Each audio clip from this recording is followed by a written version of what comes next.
All right, and I think we are live. Hey everybody, this is Doc Williams from the Toolkit, and I was writing an email for everyone, but you know what? I kept getting the same questions over and over again. So I was like, you know what? Let me just jump on a video, talk about what I'm passionate about, and then go from there. All right, guys, we get this question a lot, and this is talking about feeling overwhelmed or anxious about what they should do first and about their business, and then they feel paralyzed. And that can be because you think that you need to know 100 different things at once, all these strategies, Facebook ads, Instagram ads, copy, converting, learning how to do email funnels all at the same time. I get you. I've been there. But something to keep in mind that I think they don't talk about this in business, especially for fitness. And there's two things. Number one, it's a lot harder to do this in fitness and starting a business than people lead you to believe. Okay, everyone just think they can be an entrepreneur overnight, and they think it's just easy. Just get out there, start learning some stuff, putting stuff out, and you'll start making money. That's not going to happen. Number two, the overload. There are so many people saying they know the answer. People don't understand where to go now. So we're going to break it down in a couple things that we're not giving tactics. That's not the point of the toolkit. We give you tools after you learn the foundation. We're giving you concepts to be successful. So number one, how to be successful in the fitness industry, you have to stop consuming all this information and you have to start producing. Now, what do I mean by that? Let's be very specific about this. When you started training in fitness, when you started learning poses in yoga, when you started in CrossFit, could you do the high advanced things? Probably not. There are a few people that just naturally get it. For the vast majority, you need to learn the basics. And what they're not training people to do is when you consume material for marketing to learn how to advertise, you need to learn the fundamentals and the basics before anything else. Number two is this economy is changing very rapidly. The gig economy, the economy where you have to possibly take a second job or you're creating a side hustle, that's never been done on a large scale in the United States before. So you need to be in the relationship transaction game versus the sales game.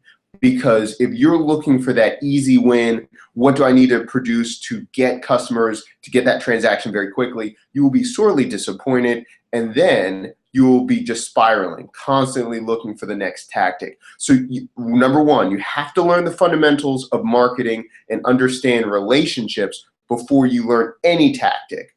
It's very similar to if you're holding a handle of a tool. You have to learn how to use that handle before you start adding all these different tools to then be able to perform that task. So the fundamentals are key, and that's why at the toolkit I always talk about you have to know about yourself first before you learn tactics of any type. We'll get into that in a second. So that's number one. Number two, we were talking about producing content instead of consuming. Well, what does that look like? First of all, I love podcasts. I listen to 8 different ones, and I rotate. But instead of listening to other people's tactics all the time, I'm usually only listening to one person's type, and I stick with it. It's just like training programs. If you are with MASH Mafia, and then you're with Dark Orchestra, and then you're with California Strength, and then you're with, the list goes on and on. If you do that, are you going to get the results? Well, you'll probably plateau pretty quickly. You'll get strong, but you won't excel because you're jumping around. Is it any different in marketing? No. You have to learn the fundamentals, learn a system, and then go from there. Some people say, well, Doc, are you the best? I would be lying if I didn't tell you that I thought I was the best.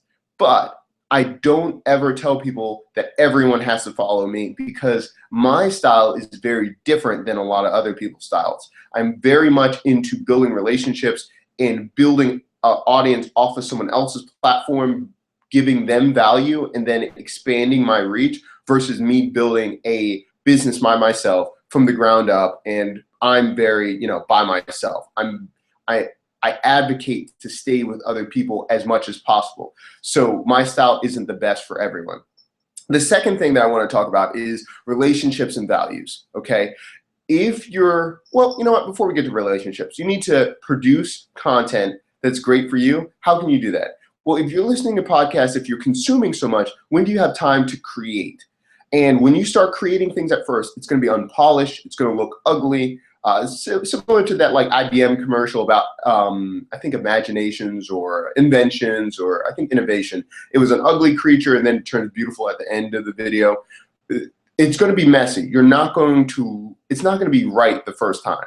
But when you learn that process, you get better. So your copywriting gets better. Your interactions with people get better. But it happens when you keep putting out content and learning more about yourself.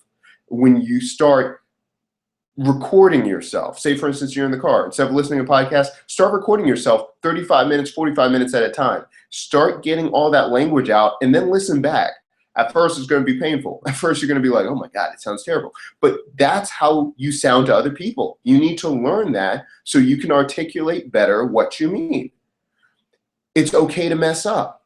But if you don't practice and learn how to really be a person, to connect with people in real life, your copy will never get better on the page. You have to learn how to become a better speaker, a better coach, a better person to relate. Now, some of you might say, well, Doc, I train people all day. In the gym, I'm very personable. Yeah, but being personable as a coach and learning how to market yourself with confidence is very different.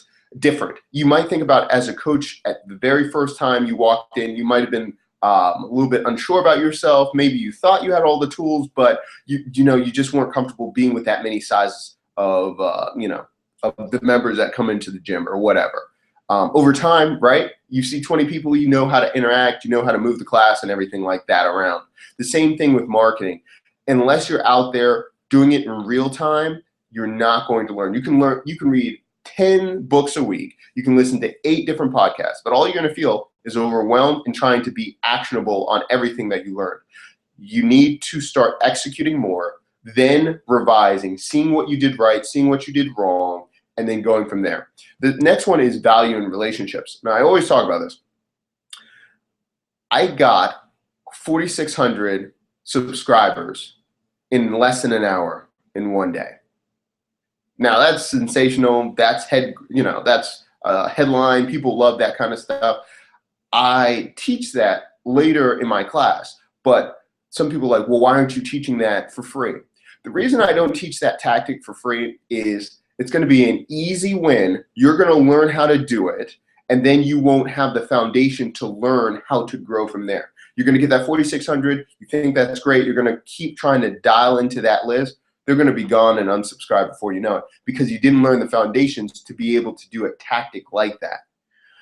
Another thing is when you're learning how to build your business, every single business looks different. So instead of me giving you broad and all of these rules about it, you need to find within yourself that personal brand, what you're trying to get out of it, why you're trying to get out of it, and how you're going to make this a long-lasting brand versus a fly-by-night brand. If you're trying to cash in and you see a trend coming and you think you can catch it, that's great. Maybe that's a great thing for you, but you need to be thinking 5 steps ahead of it. What if that thing doesn't exist in 5 years? What if that platform won't allow you to do that? What if you're going to have to communicate a whole different way? Excuse me. You have to create value in real life, digitally, all of those platforms. So you need to find out what your expression, what your business is going to be to impact someone for the better. And once you dial that in, all you do is take those bullet points and then you articulate and change it based on the platform you are on. For instance, How to Hijack Trust. That's a new ebook that's coming out in July. I just did How to Hijack Trust, and that was the presentation or seminar at the Arnold Summit. We're going to be doing a online summit about that as well. There is a whole Hijack Trust resource guide. That's just a point that I teach people what I did to get to this point. all of those things, right? So you have to first come up with a concept, not just a snazzy name. Understand how you can use that in different ways, and then you start using that as a marketing tool. You don't use it as a crutch, but you use it as a tool in your business. Too many people find a crutch, such as Facebook ads, such as Google's SEO. And then what happens when those parameters change over time? Their business tanks because they didn't use it as a tool, they use it as a crutch, and now they're spiraling. I don't want that for you. So I'm on a little bit of a rant. It was Wednesday. Got a lot of emails this morning, people asking me questions about that. Remember, instead of consuming information so much, I want you to start producing. Figure out a way how you can do that. I don't care if you have your phone, take it out, start talking in it for at least a half an hour without pressing stop or you're gonna retry it. Try to do it live. Another thing is, then one of the people that you can impact, I don't care if they can pay you, if they can't pay you, get on the phone and try to impact their life. You have 1 day to do it. So that's 2 things. The third thing is, you're going to start a random conversation with people either at your work, unrelated, people that aren't in your niche. You're going to try to explain your big idea and how it's going to change the world. How it's going to change the world and impact people for the better. And you're going to do that under a paragraph, so like 5 to 7 sentences. Okay, so try to do that. Those are 3 tactics, and let me know what happens. Comment below in this video, email me at doc@thetoolkit.agency, and I will see you next time. Happy Wednesday, everybody.